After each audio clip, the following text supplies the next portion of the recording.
Hello. So at the Mozart level at Kids Notes, all of our pizzicato is done with the left hand, pinky, over the high dot. And there's lots of reasons for that, and there's questions every year, so this video is to just kind of clear up some of those.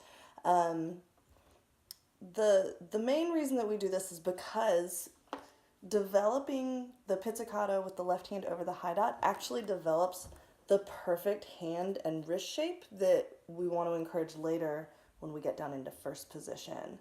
There's no way to have a collapsed wrist here because the body of the instrument is in the way that it's possible back here.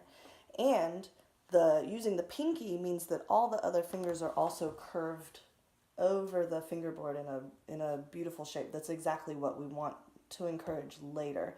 You'll very rarely see students trying to pluck with their fingers straight up in the air like this. It just doesn't really work. You'll see students doing pizzicato with all their fingers loosely curved. This is also a really clear way for students to find their different arm levels underneath the violin to get to the different strings. So it's just really helpful in all of those ways.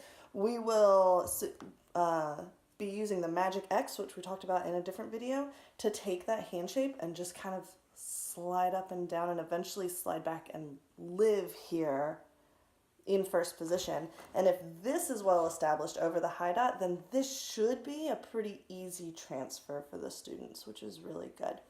The other big reason that we use left hand pizzicato has to do with the effect that the right hand pizz has usually on the violin, which is that you'll find that if you have students plucking with their right hand, it gets very heavy, very quick. If you look around your room, you'll probably notice that your students look like this instead of looking like this.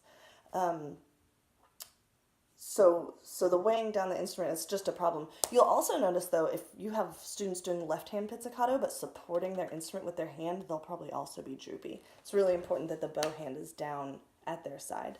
And then the last thing is, we talked about Fred in a previous video. And so that little exercise is also to encourage the high violin. I see Fred and Fred sees me. Fred sits high on an apple tree. It just counteracts this thing that often happens in early violin education.